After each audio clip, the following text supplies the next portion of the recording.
heç bir terror aktını, zorakıllığı və günahsız cana qıymağı İslam qəbul etmir.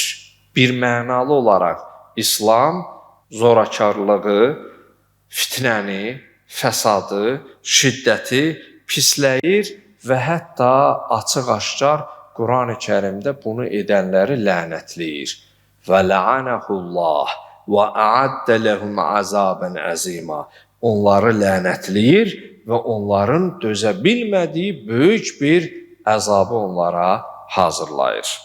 Və Peyğəmbər salavatullahın hətta döyüşün qızğın zamanı azyaşlı uşaqlara, qocalara, qadınlara, rahiblərə toxunmayın deməsi bir daha İslamı sülh, mərhəmət və ədalətli bir din olduğunu aşılayır.